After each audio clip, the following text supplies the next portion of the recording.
Welcome to the 16th and last chapter of this series.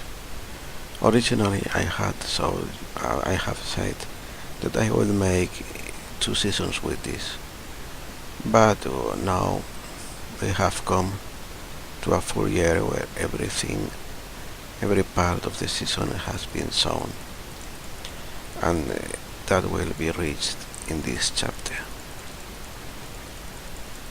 First, we see that in 17th of February,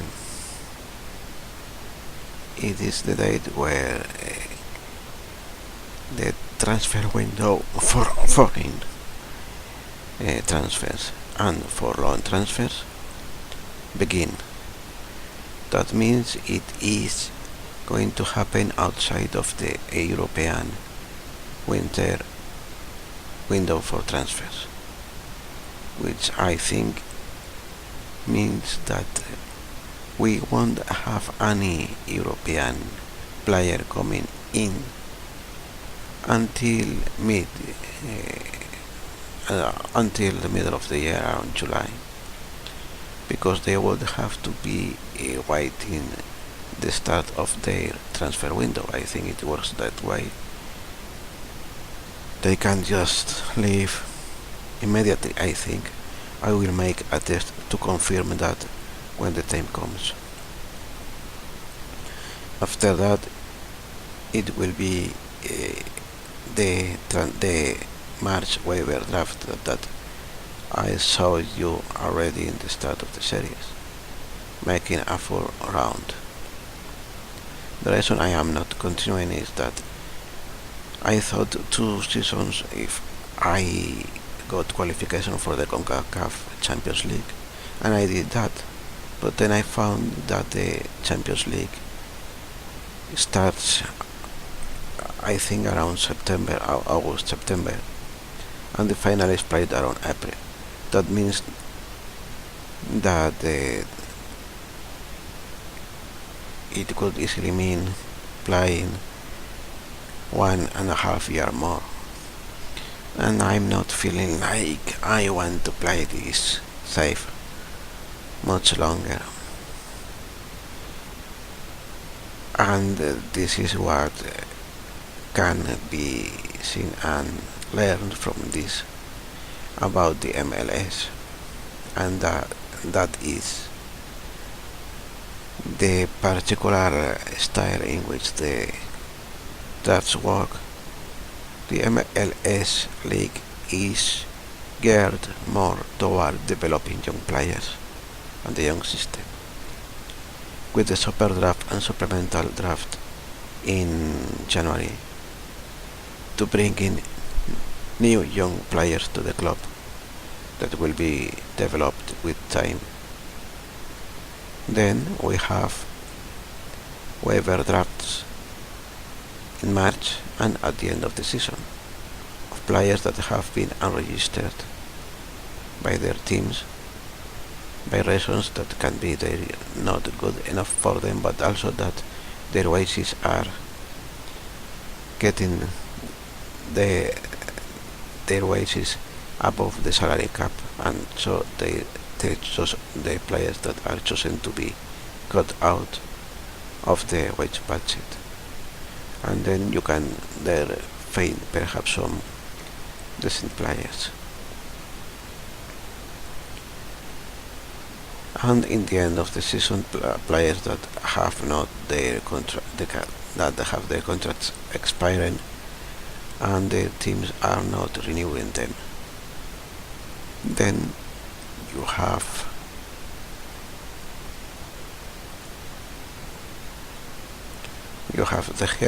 the message start of transfer window. The international transfer window for American clubs has started, and start a loan transfer window. The loan transfer window for USA clubs has started. Then the way to get players outside of the draft system is first with trades with other MLS clubs.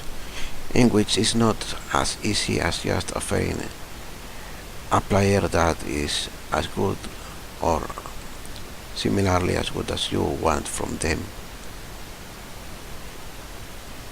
to have the offer accepted. You have also to consider things like if the wage that is receiving the player you are offering is acceptable by them, because if it's too high or it would use up one of the designated players or international slots that they have already covered or not, you have to think of that. If you offer a player that's much better than theirs, but it will make them go above the salary cap, or they don't have space slots in the international slots for him or designated players that can accommodate him, then they will reject the trade. So getting the trades going on is not an easy task. And finally, you have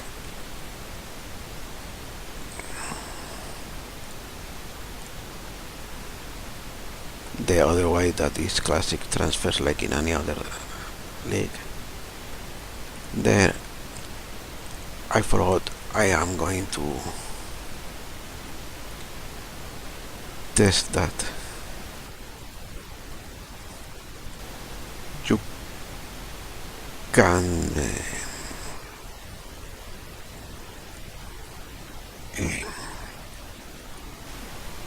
try to bring in free transfers, which naturally would be hard to get high quality in that regard, because then if they are very good, then they'll likely have already a team with a contract.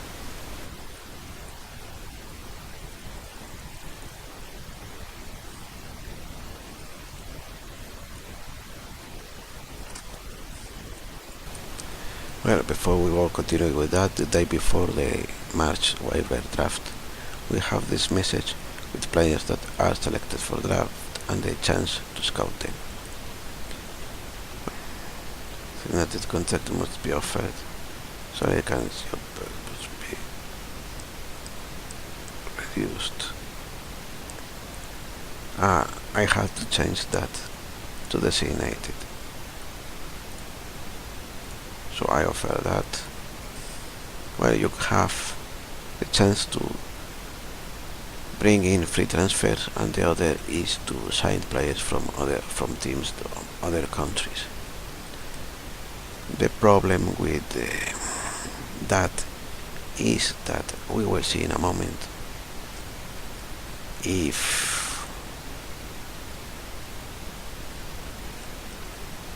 players from other countries like European countries where the transfer window closes at the end of January, and so currently is closed, can come immediately to the club, or you have to wait to July where the summer transfer window opens. Then the other problem regarding that is that usually I don't remember the name, the money for transfers has a specific name. It is going to be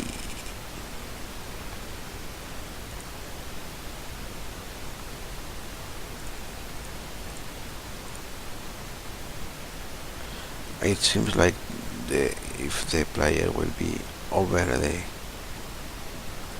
if you pick up highlight a player that is going to be up, will be taking a slot that you don't have.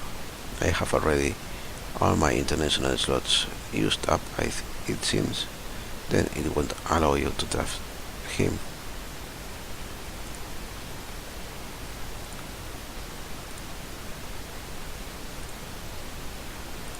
Well, so I was saying that the money that is available for transfer is is usually low in the American clubs. We will see that allocation funds is usually low in any of the games I have trained MLS teams. It's never reached 1 million euros. That means you will not be having enough money to bring any big name, any especially great player from Europe. You will need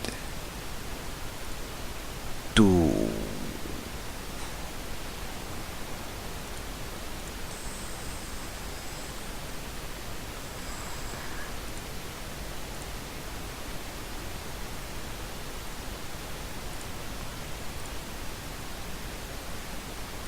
it seems the draft allows you to bring players that get you over the wage budget.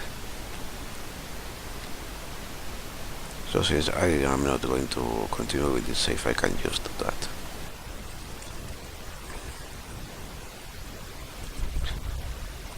I'm not sure what I was saying, but yeah, the thing is, if you want a big name, a really good player, world class, you have it very hard.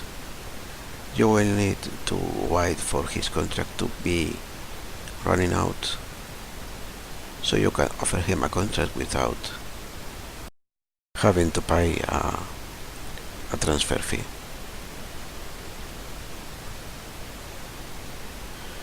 So Trejo set to sign for Philadelphia.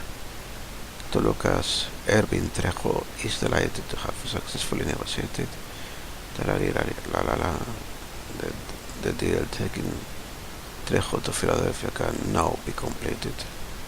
Will be deducted that from budget of he comes from Mexico.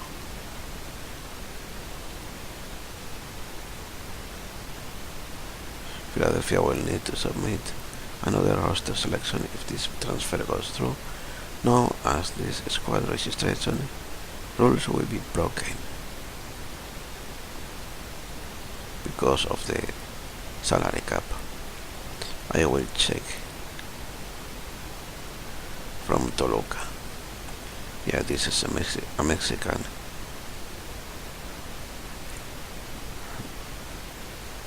team, I think. Right? Yes. So I will repeat the test with based in any country of Europe. So I will pick this transfer offer,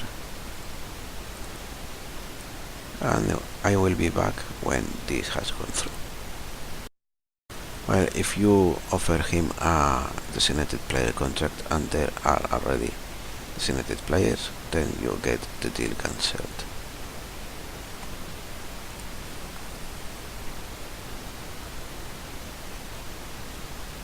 So I will see contract, and this guy has a low contract, so transfer offers, just terms, and again back when the deal is finished. Diarra clears waivers. Mahamadou Diarra has been released by Philadelphia after passing through waivers. Diarra joined Philadelphia from out of form Fulham in 2014, but had clearly not found himself part of manager Smith's plans. So if he is unregistered and in the waiver drafts is not picked by anybody, then his contract finishes and he is out of the team. Otterson set to sign for Philadelphia. Yada yada yada yada. The deal can now be completed. Follow the clause, bonuses and clauses. Clauses is the word. Clauses of the past contract and so. We'll need to submit another roster selection if the transfer goes. Now, as the squad registration rules will be broken, the total salary of the squad must be less than £18,608 per week. €8 per week. I saw the P and thought that meant pounds. So Philadelphia signed Otis. Therefore,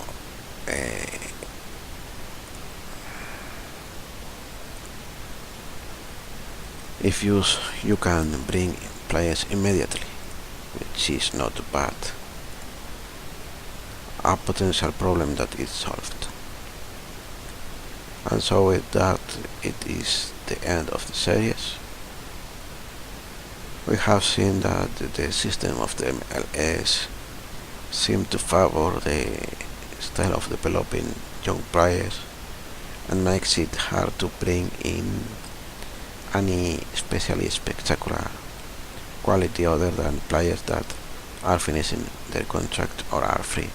That is, players that have been great players but are getting older, and so their clubs are starting to think on releasing them and getting their substitutes for the future in their squads.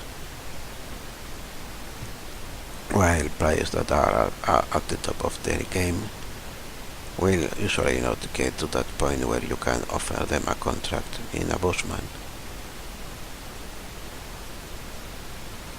making it difficult to be making players of superstars and more of making the focus on the super draft and the supplemental draft each January to bring young players that will be developed for the future. That's what I think it's this league about. So like, comment and subscribe if you like it deserves so, and don't if you don't. And this is all for this series. Thanks for watching. Goodbye.